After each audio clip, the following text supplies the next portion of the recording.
how I will make my first $1 million. You know, this is when the story gets really interesting. We're posting on Instagram every single day. Group82music.com is selling playlist placements out the ass. We're selling packages. I've left my job at this point. I'm doing this full time. Spotify business development interns. We got graphic design intern. We got website design interns. You know, we are really building a team, and I'm learning what it's like to run a business. But one thing we didn't have right yet was the content. You know, the videos of me giving the tips would do cool, but I felt like we really wasn't growing on social media organically like we should have based on the information that we were given. So I started really studying what was working on Instagram, and I was constantly improving our videos, and I kept changing the format. And one of the formats that I did was, my ducks, my swans, welcome to the pond.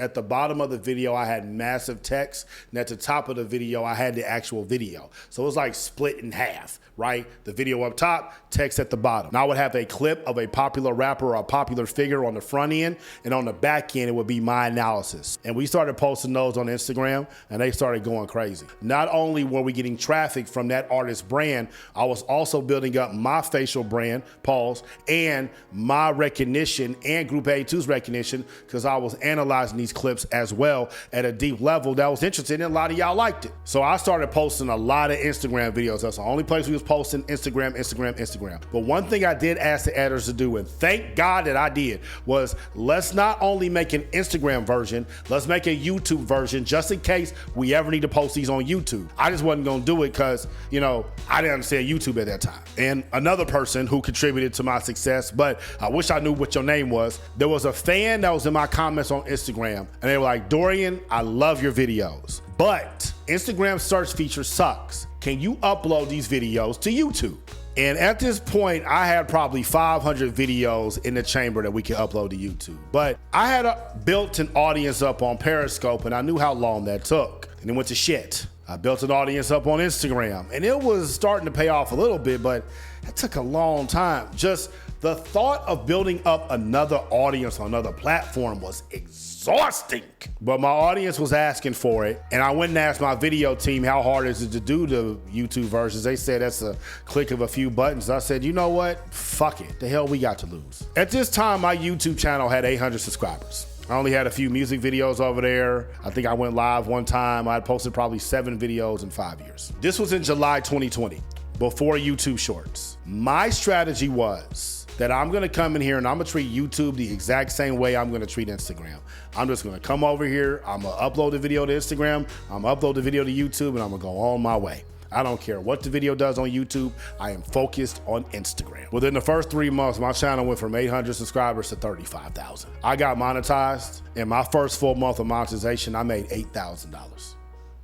I made more money in my first month in monetization than I ever made from my music almost nearly every month at Group82music.com and every job I ever had. YouTube knocked me the fuck out and showed me where my focus needed to be. My brand was getting bigger. I was walking outside, people were noticing me. I recognized that being popular on YouTube is not like when you're popular on Instagram. It's a whole nother ball game.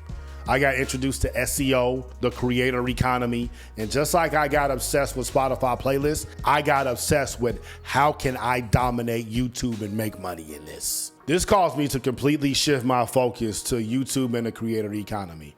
You know, since then, we gotten up to 220,000 subscribers. We got 126 million views, and my channel has made nearly $100,000 just from YouTube ads alone. But I was now running 2 businesses. I was running Group82music.com, and I was running this YouTube creator business. And I knew that I had to make a pick because Group82music.com was starting to become a nuisance because you're adding people to Spotify playlists. Artists think if they get added to a playlist, they're supposed to get millions of streams. Nothing in marketing works like that. People were saying that they didn't get added to the playlist when they were. There was PayPal disputes. It was just annoying. And with the amount of money I was making on YouTube from ads and from affiliate partner programs and from digital products that I was selling, there was no reason for me to have that headache of Group82music.com anymore. YouTube is the most powerful marketing vehicle that there is. I've built a business before. I can shift this business and take it to another level where it isn't just centered around music, but I have to let it go. So in January 2022,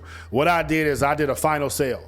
I said anybody who gets their song added to group82music.com playlist, the song is going to stay on those playlists permanently. And all 6 of those playlists are on Spotify right now. Anyone that got added, their song is still on there on Spotify permanently. You can go listen to them. So after closing the business, my initial investment of $300 for those 6 Spotify playlists made me almost $300,000 just from group82music.com alone. Group82music.com alone, that was my A&R. That was my Jay-Z finding J. Cole. That was my Dr. Dre finding Snoop. That was my Lil Wayne finding Drake. That got me in. That got me the money. That got me the attention. That got me the market share. Because now I'm an important voice in the music marketing space. I'm an important voice in the digital creator space. I'm an important voice in the entrepreneur space. And YouTube has allowed me to show all of those skills. So we are able to get other revenue streams that I wouldn't have been able to have access to had I just focused on rapping. The 3 primary revenue streams for our creator business is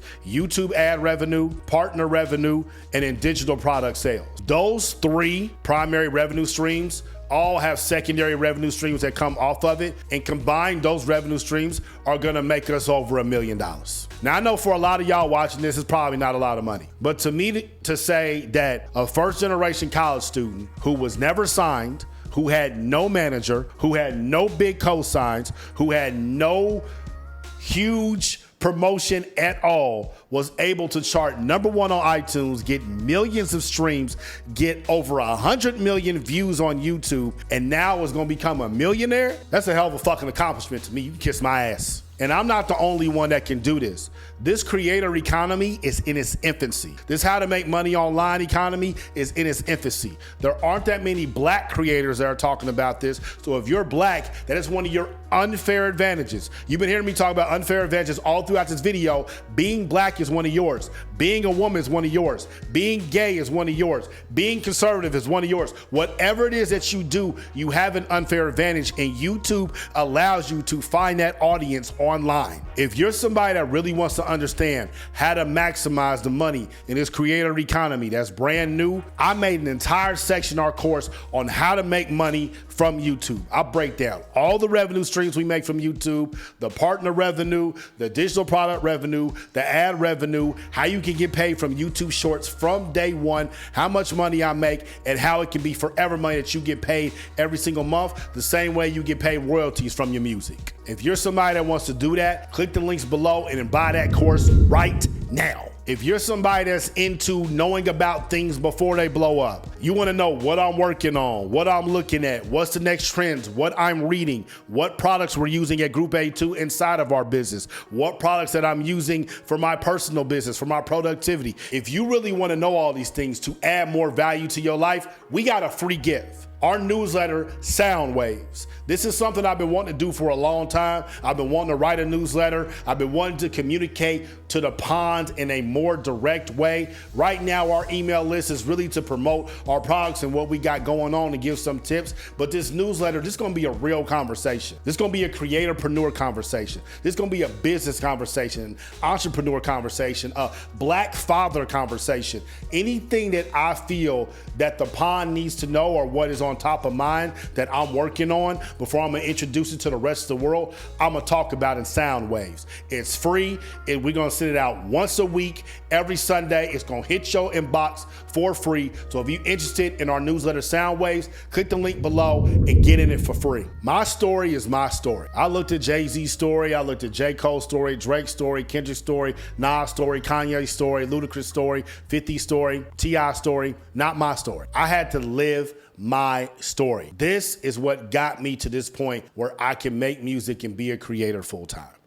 You have to live your story. This entire video was so you can see the framework of what worked for me, and you can take off whatever you need and keep what you don't. If you are serious about trying to make your dreams a reality, you need to save this video. You need to watch it again. You need to watch the mid forms. You need to watch the short forms. You need to go on and look at everything else we got going on this channel, because if you've taken my YouTube course, you know the answer to the question I'm about to ask. What's the #1 metric that YouTube cares about? Session time. What is session time? How long you keep somebody on YouTube after they come and watch your video. So with that said, go and watch this video right here. I appreciate y'all. I love y'all. I'm out the pond. Y'all stay true. Group82university.com.